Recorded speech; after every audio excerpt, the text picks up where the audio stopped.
ఏ మాట కామాట చెప్పాలి. ఎంత చికెన్ కర్రీ తిన్నా కానీ మటన్ కర్రీ తిన్న ఫ్లేవర్ అయితే రాదండి నాకు. అంటే చికెన్ చాలా తక్కువ రేట్ వస్తుంది కదని అస్తమానం తెచ్చుకుంటూ ఉంటారు కదా!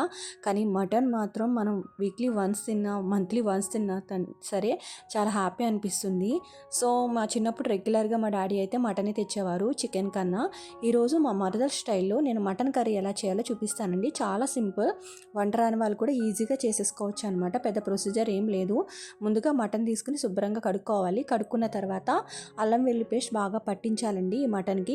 పట్టించి ఒక అరగంట గంట పక్కన పెట్టుకోవాలన్నమాట. ఎందుకంటే అల్లం వెల్లుల్లి పేస్ట్ అంతా కూడా పట్టాలి మటన్కి. పడితే చాలా టేస్ట్ వస్తుందండి. స్టవ్ ఆన్ చేసి ప్యాన్ పెట్టుకుని ఆయిల్ వేసుకున్న తర్వాత ఆయిల్ హీట్ ఎక్కిన తర్వాత ఆనియన్స్ వేసేసుకోవాలండి. సో ఎక్కువ ఆనియన్స్ వేస్తున్నారు అనుకోవద్దు, మాకు మటన్ ఎక్కువగానే ఉంది, ఎక్కువ మంది ఉన్నాం, గ్రేవీ కావాలి కాబట్టి ఆనియన్స్ వేసుకున్నాము. మరీ ఎక్కువైతే కూడా తీపి అయిపోతుంది కూర, సరిపడా వేసుకోండి. కొంచెం పసుపు వేసుకోండి. పసుపు వేసుకుని వేగించుకోవాలన్నమాట. వేగించుకుని బ్రౌన్ కలర్ అనేవి రావాలి, అంటే మనకి స్మెల్ వస్తుంది కదండి ఆనియన్స్ వేగినట్టు. వేగిన తర్వాత మనం కొద్దిగా కారం వేసేసుకోవాలండి. కారం అనేది మీ టేస్ట్కి సరిపడా మీరు వేసుకోండి. కారం కూడా మనం చెప్పలేమండి, ఎందుకంటే ఒక్కొక్కరు కారం ఎక్కువ ఉంటుంది కదా. ఉప్పు అయితే మాత్రం వేయకూడదండి. ఉప్పు ఎందుకు వేయకూడదంటే మటన్ వేసినప్పుడు ఉప్పు తర్వాత వేసుకోవాలన్నమాట, లాస్ట్లో వేసుకోవాలి, లేకపోతే మటన్ అనేది ఉడకదంట మా అమ్మ చెప్పింది. సో మటన్ వేసిన తర్వాత ఒక 15-20 నిమిషాలు మగ్గనివ్వాలన్నమాట. మగ్గిన తర్వాత ఇలాగ వాటర్ వేసుకోవాలండి. సరిపడా వాటర్ వేసుకోండి. వాటర్ వేసుకుని మేమైతే కుక్కర్లో పెడుతున్నాము. ఒక 5-6 విజిల్స్ అయితే రానివ్వాలండి.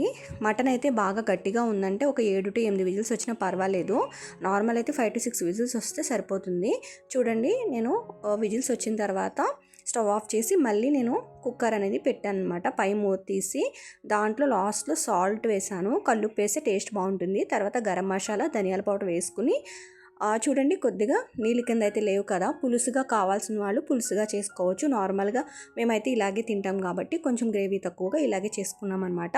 తర్వాత కొత్తిమీర వేసేసుకుంటే సరిపోతుందండి. మటన్ కర్రీ చాలా సింపుల్గా రెడీ అయిపోయింది. ఈ వీడియో మీకు నచ్చితే లైక్ చేయండి, సబ్స్క్రైబ్ చేసుకోండి. Thanks for watching.